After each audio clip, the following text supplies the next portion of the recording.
Quando estava se aproximando o cinquentenário da elevação da capela para a paróquia, estava o Padre Fernando. Ele convidou-me, ele me disse: eu gostaria que a senhora escrevesse um livro sobre a história da criação da capela e como foi esse movimento depois, né, até ela chegar à paróquia. Mas para mim foi tão gratificante, eu aprendi tanta coisa, que cada encontro para mim foi um aprendizado, foi um crescimento, conhecer a vila, a história, de como as pessoas, o entrosamento delas na igreja, como era. Os padres, porque ali na capela era o encontro daquele povo, daquela região, da Vila Marieta da Silva para baixo, né? Era o encontro nas festas, era o encontro aos domingos. Ali era um grupo social.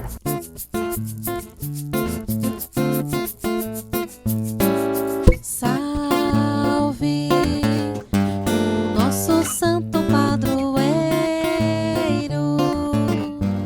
Foi soldado, foi guerreiro, mas lutou só pelo bem. São Sebastião lutou no exército de Deus também e não bastou.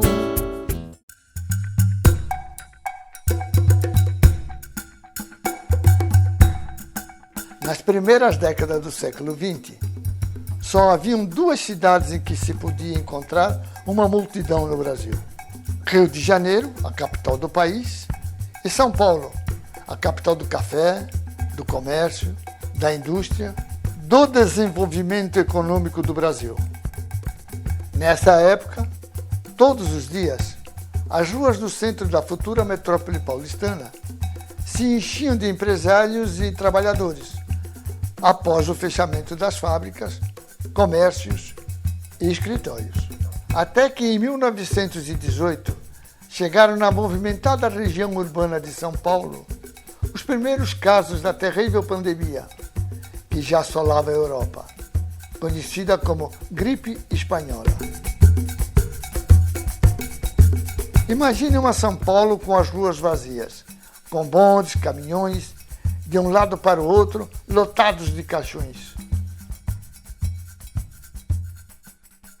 Em meio à falta de informação e à precariedade da ciência da época, na tentativa de tratamento da doença, nos hospitais, médicos receitavam sangrias, purgantes e o quinino, uma espécie de avô da cloroquina. Os pacientes e seus parentes viviam sob o terrível boato de que os doentes poderiam ser envenenados com injeções de mercúrio e o temido chá da meia-noite.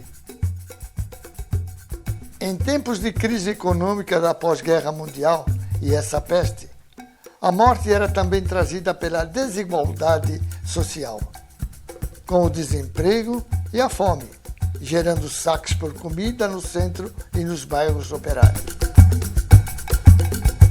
Quem tinha condições deixava a zona urbana da capital paulista e partia rumo ao interior do estado de São Paulo, ou se refugiavam nas muitas zonas rurais paulistanas, que ainda existiam na cidade, longe da mortal contaminação do vírus e do terror social que assombrou o centro econômico mais importante do Brasil.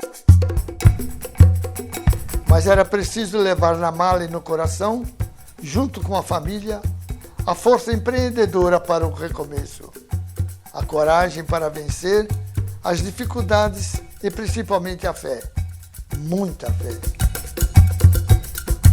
Uma fé inabalável, como a de São Sebastião, considerado santo protetor contra pestes e doenças contagiosas, padroeiro da cidade do Rio de Janeiro, onde nasceu um devoto de descendência alemã, que viria a se tornar um próspero empresário em São Paulo, mas que nesse período também mudou com a família para além do Rio Tietê, onde fundou um tradicional bairro que hoje ostenta seu nome.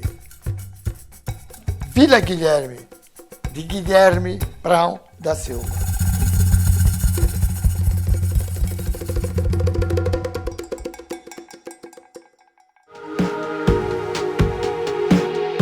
Guilherme Brown da Silva, que na verdade ele é Guilherme Brown e por algum motivo,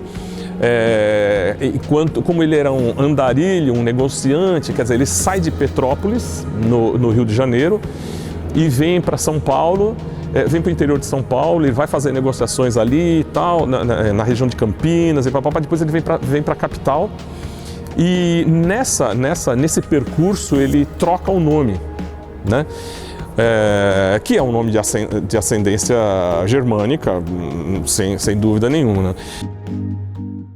Segundo minha avó, ele saiu de Petrópolis e, como se dizia naquela época, foi correr o mundo. Quer dizer, na realidade ele ia procurar emprego em alguns outros lugares, tentar esquecer a esposa que tinha falecido. E ele foi trabalhar numa fazenda no Rio Grande do Sul, lá por algum tempo, depois foi indo em direção a São Paulo. E de fazendas em fazenda, ele acabou chegando em Jacareí. Essa fazenda, o dono da fazenda era uma pessoa doente e veio a falecer. O meu tio assumiu então a administração da fazenda, passou a ser capataz da fazenda. Muito empreendedor, ele fez a fazenda progredir, produzir mais e acabou se casando com a viúva, dona da propriedade. Passou a ser também o proprietário. Com essa senhora, Dona Maria Cândida, ele teve outros filhos, já em São Paulo. Ele foi um camarada que resolveu arriscar a grana dele numa região em que até 10, 15 anos antes disso, mal apareciam nos mapas públicos. Isso é importante se dizer. Ele foi um camarada que realmente teve uma visão assim muito arriscada, mas ele percebeu a dinâmica da cidade, ele percebeu que a cidade estava se desdobrando e ele sacou que mais dia menos dia aquilo ia atravessar o Além Tietê e ia chegar na área dele. Na verdade, os alqueires que ele compra, que são essa faixa de terra que você está desde o limite do rio, que não era canalizado e ele era todo cheio de lagoas e braços e tal, quer dizer, ele comprou um pedaço do rio, ele pegou esse pedaço de terra que era uma parte da herança que a Joaquina Ramalho, a dona Joaquina Ramalho, recebeu do pai, que era um barão, um sujeito importantíssimo, que foi presidente da Câmara, diretor da Faculdade de Largo de São Francisco, quer dizer, um sujeito poderoso na política de São Paulo. Nesse processo de desdobramento da cidade, essa região que foi a região dos rios de alagamento, que no caso do Tamanduateí, que é o Pari, né?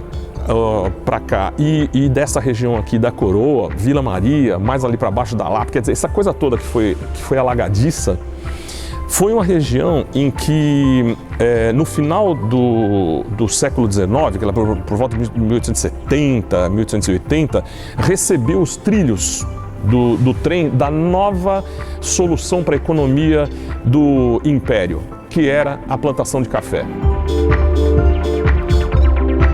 E você tem a industrialização que começa a acontecer em São Paulo. Então, essa região, que é a região das Baixadas, Casa da Vila Guilherme, Vila Maria e tudo mais, e o Pari, e depois o Brás, por conseguinte, que virou uma região fabril. Estas regiões, que são as regiões que circunvizinham a área de trem, e que circunvizinham a área do rio onde havia alagamento, é para o pobre.